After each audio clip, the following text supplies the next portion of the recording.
If you ever hear your name whispered in the wind, don't answer. Not in Silver Hollow. Here the wind carries more than just secrets. It carries a curse. And every full moon, when the silver light bleeds through the ancient pines, the howling begins. They say it's a wolf. That's the story we tell ourselves to sleep at night. But the truth is darker, colder, and closer to home than anyone dares to admit. My name is Ethan Cole.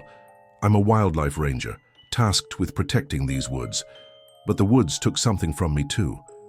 10 years ago, my brother Liam vanished under a full moon just like this one. The official report said it was a wolf attack.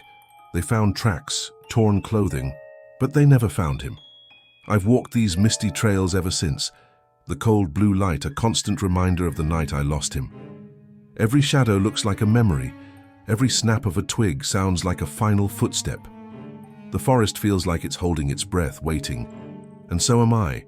When the sun dips below the jagged peaks of the Appalachians, a change comes over Silver Hollow. It's a quiet dread that settles with the fog. One by one, locks click into place. Doors are bolted, curtains are drawn tight.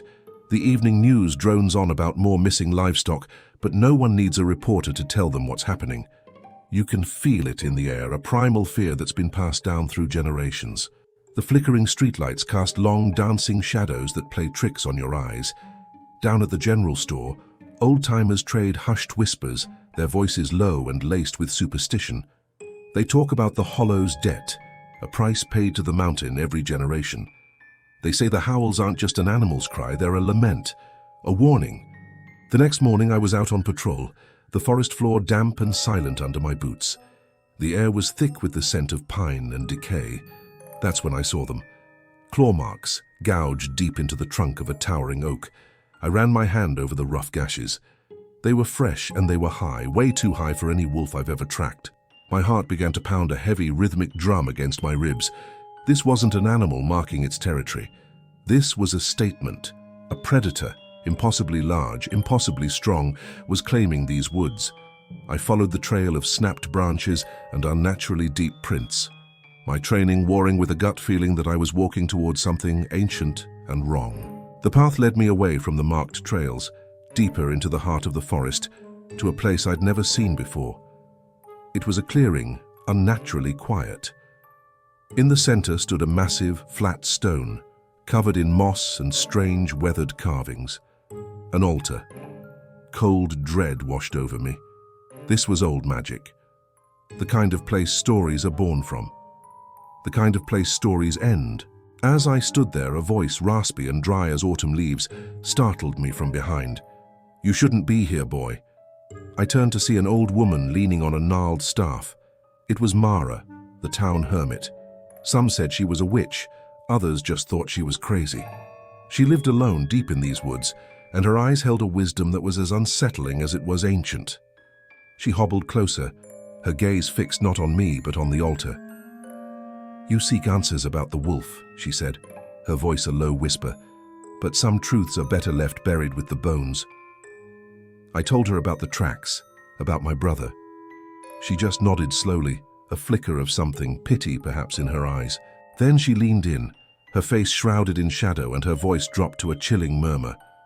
"The beast isn't just a wolf, it's a memory, and the wolf remembers blood."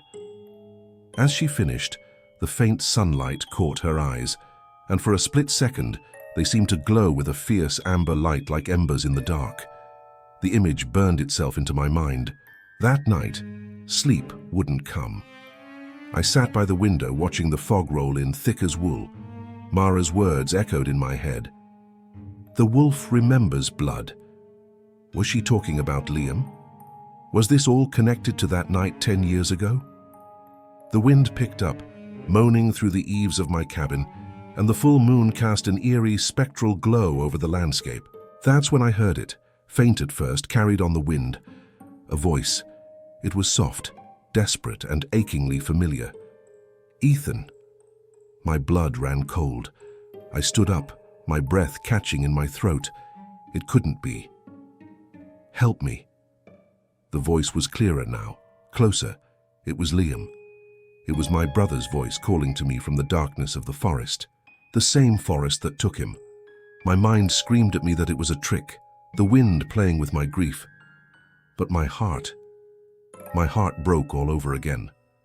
Driven by a desperate hope I couldn't ignore, I grabbed my flashlight and unbolted the door. The cold night air hit me, and the forest stood before me like a wall of impenetrable darkness. "Liam," I called out, my voice trembling. The only answer was the rustling of leaves and the lonely cry of a distant owl. I stepped off the porch, the beam of my flashlight cutting a nervous path through the thick, swirling fog. "Liam, is that you?" I pushed deeper, branches snagging at my clothes like skeletal fingers.